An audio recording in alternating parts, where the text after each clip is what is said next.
الله نمونه الله ته وسیله کول زموږ پښتانه ته نه دي خبر. بس زموږ دغه یو دعا ده اکثر پکې مو خدای نوم وایو د الله چې هغه د الله په نومونو کې سره شتي ده. نو دغه یو نوم خدای دې ما وبخي او الله دې ما وبخي او الله دې به موږ رحم وکړي او الله دې موږ یعنې دغه الله وایو یا خدای وایو. که چېرته ته ښایسته نومونه د الله یاد کې ویې دعا کې اثر زیات شو. لکه ته دا ووایې د الله نه څه غواړې رحم غواړې ای رحیمه په ما باندې رحم وکړي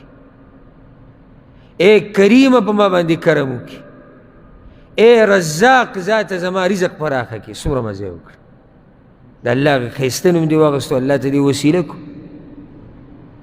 نو درېیمه جایز وسیله دا ده واوره یو نیک عمله ژوندي انسان ته د دعا درخواست کول. یو نیک عمله ژوندي انسان ته دعا درخواست کول. څو شرطونه پکې ولګېدي درې که دوه کم نیک عمله او ژوندی نیک عمله ژوندی. ما یو څو ورځې مخکې مسله ذکر کړه بیا تکرار ته ضرورت نشته چې درخواستونه هم د هر چا سره مه داخلوئ. جی دعاګانو درخواست لمونځ نه کوي ته دعاګانو درخواست هغه سود خوري ته دعاګانو درخواست هغه الله نه پېژني ته دعاګانو درخواست دی. لږ دا دعا داسې سپک شی کوم نه دی. نو دویمه چې دا سړی صحیح ژوندی داسې نه درخواستونه مړو سره داخلوي کوي که نه کوي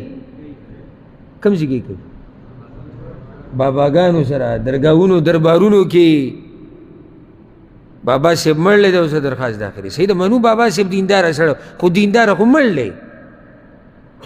یا چې غایبي لکه ژوندی دی خو څه دی غایب دی نه اوري ستا اوري نه نو ته څنګه هغه سره دعاګانو درخواست داخلي. او یو پیر ما یو بیان اورېدو دی دغه بریلیانو هغه مشر نه دی الیاس قادري طاهر دی که الیاس یاره دی اوسه پورې په دې پوه نه یم شین پټکور الیاس دی الیاس دی ځکه یو طاهر دی هغه بل قسم بریلی دی هغه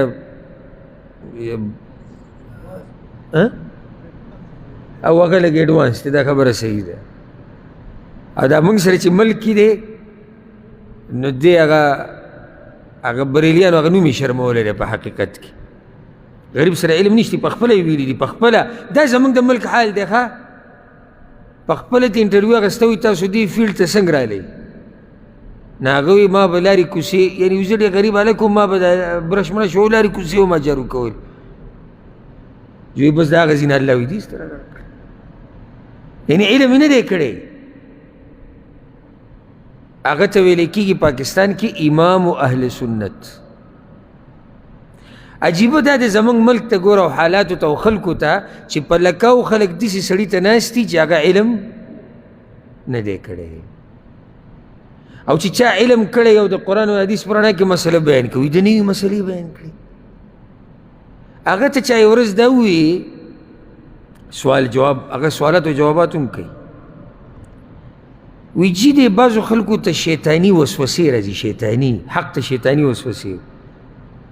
چې دا موږ چې غوث اعظم ته آواز کوو غوث اعظم هغوی دغه ته وایي دا شیخ عبدالقادر جیلاني رحمه الله ته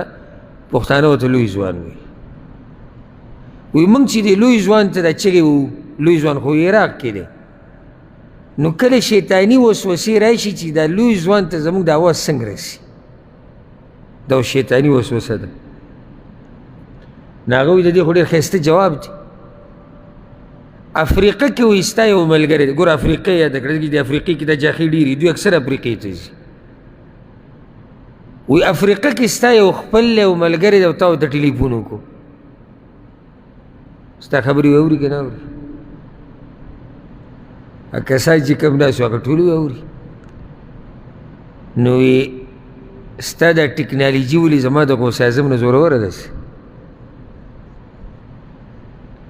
چې ستا په موبایل کې اواز ځي افریقه کې سړی اوري نو ولې وایي زمونږ عبدالقادر جیلانی صاحب ته د کراچۍ نه اواز نشي تللی لاندې چې ناست وو تاسو څه خیال دی چې هغوی څه ووایي چې لکه مولانا صاحب څه ګټیه دلیل ووایي نه هغوی څه ووایي سبحان الله بس ته وایي د ملا تیرې وله مات کړو څه دلیل یې ووایي ناشنا او د هغه دا دلایل دي یو ورځ ورته یو کس ووایي وایي دا بعض وهابیان په موږ اعتراض کوي چې تاسو د بار ربیع الاول دا خوشحالي دا کوي دا صحابه کرامو خو نه ده کړې نو دی ورته وویلې صحابه کرامو مخکې بریاني وه چې ته یې خورې بریاني صحابه کرامو خوړلې چې ته یې خورې لاندې خلک کوي سبحان الله څه ښایسته دلیل ورته پېښ کړو نو اوس دا قسمه چغې او دعاګانو درخواستونو ته نشي داخلولی لوی ځوان کوم ځای کې پروت دی عراق کې دی او په عراق کې هم څه دی مړ دی ته ودره پاکستان نه چغې وایي لوی ځوان راورسوي پیر بابا رحمدل شي نو پیر بابا خو په بونیر کې پروت دی مړ دی مړ خوازی مړ دی مړ خو پېژنې مړ څه ته وایي ساتي وته ساتي وته دا مړل او سبحان الله د چې د قبر ته او درګاه ته او دربار ته ولاړ درخواستونه داخلي دی ویجی وي دی اوري دی اوري ویسې شو ستا سره ما یو څو سکندو دپاره ومنله چې قبر کې چې کوم پروت دی بابا صاحب هغه ستا خبره اوري وای بابا صاحب که تاله جواب درکړي ته به یې واوري لکه اوس یو سړی دا وایي چې بابا صاحب زموږ دا کار وکړه او بابا صاحب ورته وایي چې وشو زه به یې وکړم قبر کې بابا صاحب خبره وکړه چې دا کار به څه شي وبه شي دا چې بهر ولاړ دی به یې واوري اوس مړ کم یو دی دا بهر چې ولاړ دی مړ دی ځکه چې دلته چې پروت دی هغه خو د خاورو د ډیري لاندې خبره واورېده خو دا بری چې ولاړ دی دی نه اوري هغه ژوندی چې کم دی نو چې ژوندی غټ پټ سړی خبره نه اوري دا چې له خاورو ډیري لاندې پروت دی دی څه اوري ځکه یو عالم خبره کوله ما تاسو ذکر کړی مو بیان یې کوو دی پنجاب کې ما هغه بیان اورېدو توحید په باره کې لږ اوس ناشنا بیان یې کوو نو هغه د بیان کې لګیا دی خبره دا شروع کړې ده چې مړي نه اوري الا هغه ځایونو کې چې الله غوښتلي او پای کې دا ځای نشته چې ته ورته رامدد شوی ته ورته چغې وه ته قبر له ځه او هلته ورته درخواستونه ورکوه مخامخ یو سړی وده و لکه څنګه چې زموږ دا ملګری نن وده و هغه ته یې وي دی راپاسوی که ساعت وي دی راپاسوی راپاسو سړی ګډوډ و سمه ګڼه وه په هغه بیان کې سم غریب ګډوډ شو ځکه کله توجه د عالم او د استاد دی کس ته چې سړی ډېر سخت ګډوډ کي وی ما اخرنۍ خبره څه وکړه بس هغه غریب یو طرف ته کتو بل طرف ته کتو هغه وده وی واورئ زمونږ ژوندی چې وده شي هغه خبره نه اوري دوی هغه چې مړ شي د خاورو له ډیري لاندې به اوري زمونږ ژوندی چې وده شي خبره نه اوري د دوی هغه چې د خاورو د ډیري لاندې مړی پروت وي هغه خبرې اوري دا وی عجیبه نه ده دی ناشنا مثال ورکړو چې یعنې دی ژوندی دی خو صرف وده شوی دی او دغه د شیخ صاحب خبره یې وانه اورېده نو نیک عمله ژوندی حاضر انسان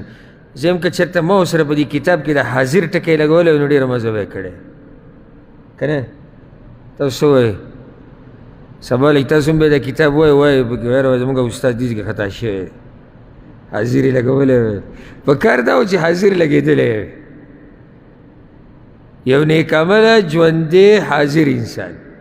داسې نو ژوندی یو هغه په بل ملک کې ته په بل ملک کې پروت او چغې ورته وایي او دا هم نه کېږي